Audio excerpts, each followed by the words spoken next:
Saudara-saudariku dan pemirsa Khair TV dimanapun Anda berada, Alhamdulillah kita masih diberikan kesempatan oleh Allah memasuki Jumat pertama di bulan Al-Muharram, tepatnya tanggal 4 bulan Al-Muharram 1440 Hijrah.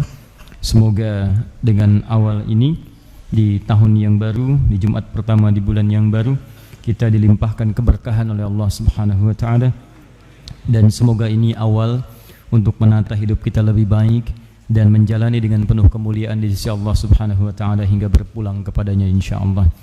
Saya mengajak kita untuk berfastabiqul khairat seperti diisyaratkan oleh Allah Subhanahu wa taala dalam Al-Qur'an surah kedua Al-Baqarah ayat ke-148. Allah menyampaikan walikulli wijhatun huwa muwalliha. Setiap kita boleh jadi punya orientasi peningkatan ibadah yang berbeda-beda. Mungkin ada di antara kita yang sekarang sedang optimalisasi tahajud, tapi belum konsisten di puasa sunnah. Ada sebagian yang sedang istiqomah dengan puasa sunnah, Senin naik ke Kamis, tapi tahajud belum maksimal. Baru 2 rakaat, 1 witir, kadang-kadang belum konsisten. Kata Al-Quran silahkan, setiap kita boleh jadi punya kecenderungan yang berbeda-beda. Ada yang sekarang sedang menambah hafalan, ada yang memperkuat kemudian kepada bacaan. Saya pengen lancar dulu. Ada yang bacanya sedikit, saya pengen paham dulu. Gak apa-apa.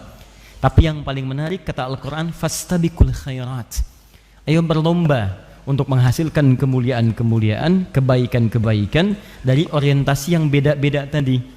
Ya, saya belum mampu mengejar dia dengan tahajudnya, maka saya akan bersaing balapan dengan dia dengan amalan puasa saya.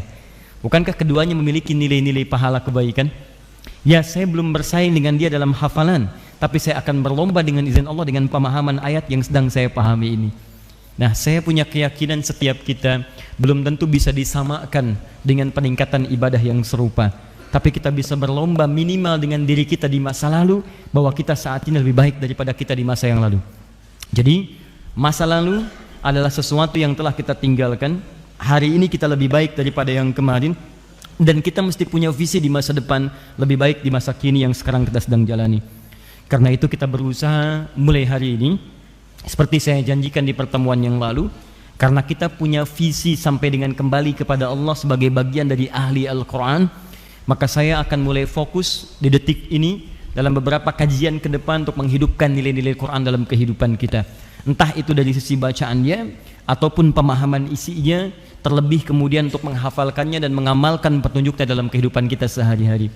Sesi untuk bacaan, kemudian sesi untuk pemahaman dan hafalan kami telah siapkan tersendiri di sesi malam Jumat ini supaya kajian kita lebih tertib, lebih fokus dan teratur. Kami akan coba tampilkan dengan isi yang baru tentang ulumul Quran, kajian tentang ilmu-ilmu dalam upaya memahami isi Al-Quran.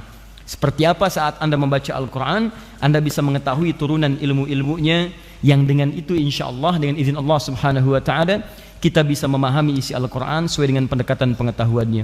Target kita dalam setahun selesai kajian ini, kita akan menamatkan ilmu-ilmu yang terkait dengan Al-Quran dengan turunan referensi para ulama, yang sebagian kitabnya nanti saya akan perkenalkan dalam setiap kajian. Kitab-kitab dari mulai kitab yang dulu telah ditulis oleh para ulama sampai dengan kitab-kitab kontemporer, sampai kitab-kitab paling ringkas yang bisa kita dalami. Dan insya Allah sesuai dengan janji kami, nanti akan ada 26 pembahasan. Setiap pembahasan supaya tidak sulit, nanti kami akan berikan kurikulum silabusnya. Dari silabus itu kami akan turunkan ringkasan-ringkasannya, lalu kita bahas dalam setiap pertemuan dengan contoh kitabnya. Dan nanti dalam setiap 1 bulan kami berikan nanti lembar evaluasi untuk menguji apakah Anda paham tentang materi atau tidak. Ini standar yang saya sampaikan termasuk pada anak didik kami untuk pendidikan kader ulama ke depan. Saya ambil contoh ini nanti. Setelah Anda belajar selama sebulan, setiap Anda akan mendapatkan pertanyaan-pertanyaan ini. Jadi ada misalnya 5 pertanyaan, 8 pertanyaan. Nanti intisari yang telah Anda pelajari, Anda tutup, Anda buka ini, lalu Anda tanyakan kemudian jawab sendiri. Ya. Apa yang dimaksud dengan ulum Al-Quran, ilmu-ilmu Quran, Anda jawab. Kapan itu kemudian dibukukan, kapan dikodifikasikan, siapa tokohnya, apa bab yang dipelajarinya, terus sampai pemahaman kepada isinya. Kalau Anda bisa menjawab sampai 100 pertanyaan di sini, insya Allah Anda telah menguasai pendalaman ilmu Al-Quran sampai dengan titik yang paling terakhir ditulis oleh para ulama. Sepakat sampai sini? Ya, tinggal sepakat saja. Ya, kan saya yang tulis, saya yang kemudian sinopsiskan, saya yang bikin pertanyaan sendiri, saya yang terangkan isi kitabnya. Anda tinggal sepakat saja. Khair insyaallah. Saya juga yang tulis, saya yang hapus, nggak ada masalah. Yang penting Anda sepakat lah. Yang susah setelah saya menyampaikan ini semua, Anda tidak sepakat juga. Lantas dengan cara apa lagi saya mesti menyampaikan pada Anda?